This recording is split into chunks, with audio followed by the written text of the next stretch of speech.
Hello అండి, నేను ఇప్పుడు పచ్చిరొయ్యలు కోడిగుడ్డు ములక్కాడ చేస్తున్నానండి. స్టవ్ మీద ఆయిల్ పెట్టాను, ఎగ్స్ వేస్తున్నానండి.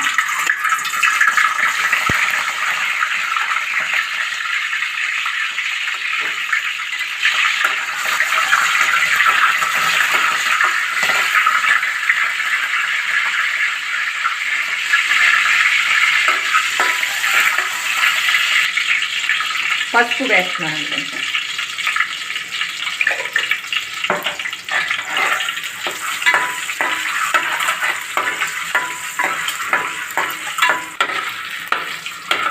ఇవన్నీ ఎగ్స్ వేగిపోయినాయి, నేను తీసేస్తున్నాను.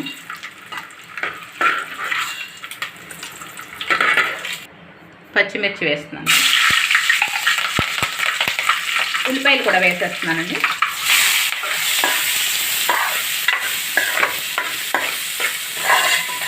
పచ్చిరొయ్యలు ములక్కాడ కర్రీలోకి కొంచెం ఉల్లిపాయలు ఎక్కువే పడతాయి, కొంచెం గ్రేవీ రావాలి కదా. ఉల్లిపాయలు బాగా బ్రౌన్ కలర్ వచ్చే వరకు వేసుకోవాలండి. ఇంకొంచెం పసుపు వేస్తున్నాను నేను.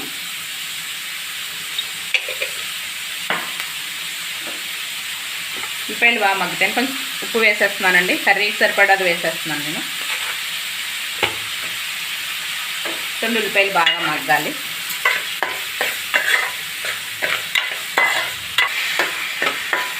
ఇవన్నీ ఉల్లిపాయలు సగం వేగాయి. ఇప్పుడు నేను పచ్చిరొయ్యలు వేసేస్తున్నాను.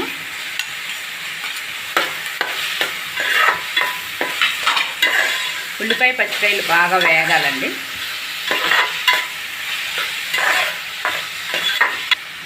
రెండు టమాటోలు నీళ్ళ పేస్ట్ చేసుకున్నాను, టమాటో పేస్ట్ వేస్తాను.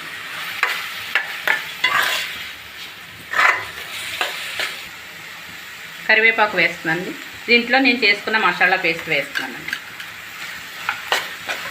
అలాగే ఒక స్పూన్ అల్లం వెల్లుల్లి పేస్ట్.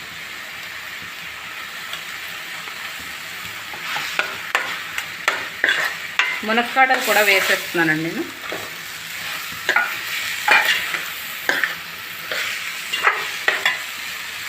అలాగే సరిపడా కారం కూడా వేసేస్తున్నాను. బాగా కాసేపు మగ్గ పెట్టుకోవాలండి.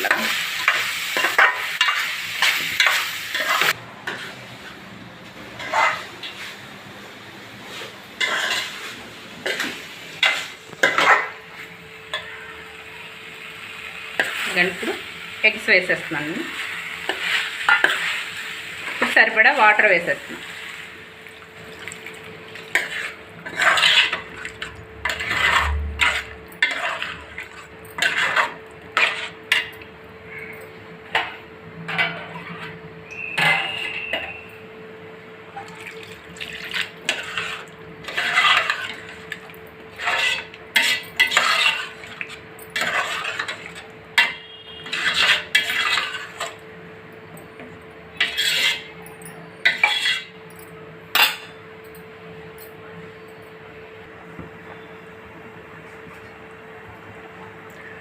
ఓకే అండి, నేను ఇప్పుడు మూత పెట్టేస్తున్నాను. తర్వాత చూద్దామండి.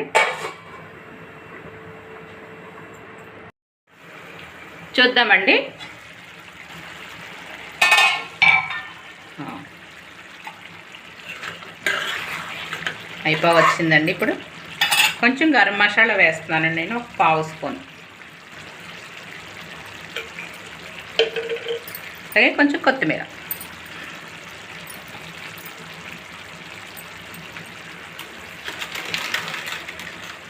ఇది కచూరి మేతి వేస్తున్నానండి కొంచెం.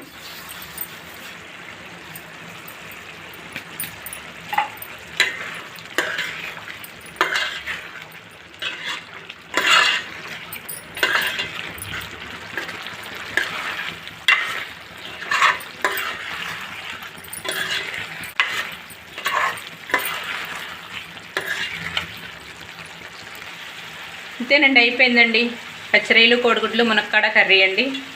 ఇలా చేయండి, చాలా బాగుంటుందండి. బిర్యానీలోకైనా రైస్లోకైనా. ఈ కర్రీ మీకు నచ్చినట్లయితే నా ఛానల్కి ఒక లైక్ చేయండి, సబ్స్క్రైబ్ చేసుకోండి. Okay friends, bye.